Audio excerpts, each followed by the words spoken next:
All right, welcome. Today, we're going to break down Robert Greene's incredible framework for reaching the absolute highest level of excellence in any field. Let's explore the map he laid out for all of us.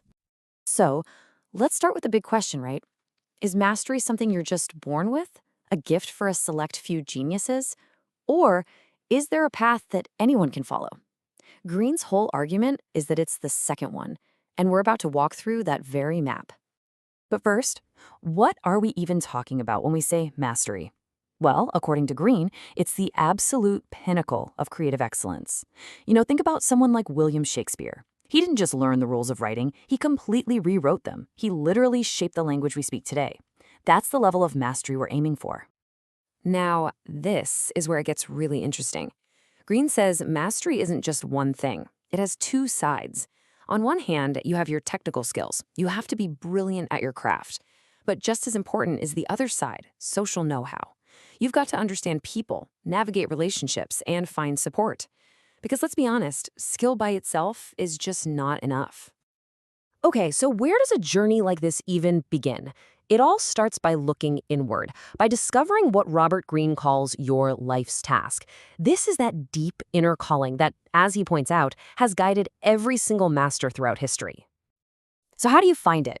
Well, Greene gives us 3 things to do. First, look back. Think about your childhood passions. What did you absolutely love doing before the world told you what you should be doing?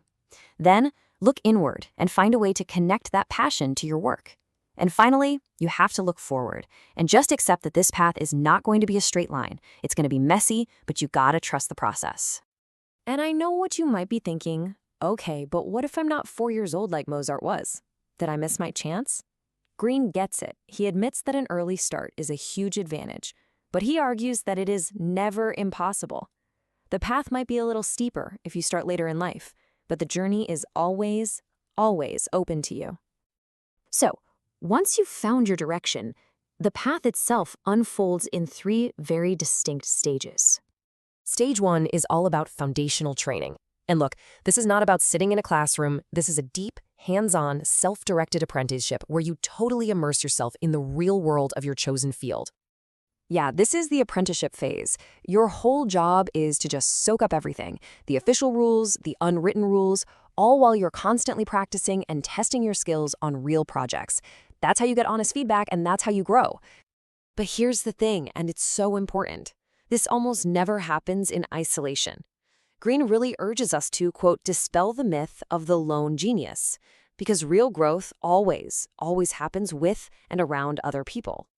And that is exactly why that social intelligence is so crucial. It helps you deal with people, learn from your peers, but maybe most importantly, it helps you find a mentor, that one person whose experience can just put your own learning curve on hyperdrive. So after that apprenticeship, you graduate to stage 2, creative independence. You've built the foundation.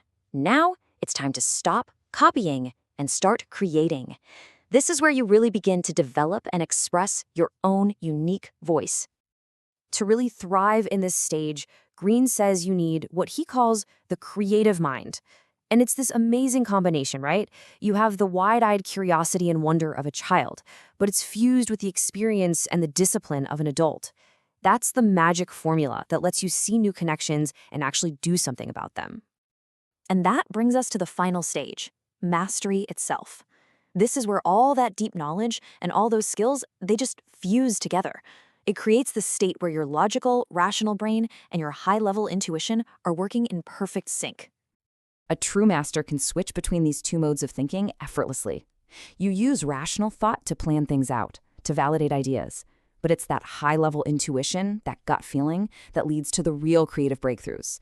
And this isn't some mystical power. That intuition is earned. It's the result of thousands and thousands of hours of intense practice, making incredibly complex judgments feel totally instant. So, you finally arrived, right? You've reached the destination. Well, not exactly. And this might be Greene's most important point. Mastery isn't some static finish line that you just cross one day. See, true mastery is a continuous, lifelong journey. It demands intense, purposeful practice that's always connected to that core creative drive you started with. It's really about the quality and the focus of your effort, not just the number of hours you put in. So there you have it. Robert Greene has laid out the entire map for us, from finding that initial spark to reaching that final stage of intuitive excellence. Now you have the map, and the only question left is the one that really matters. What's the first step on your path?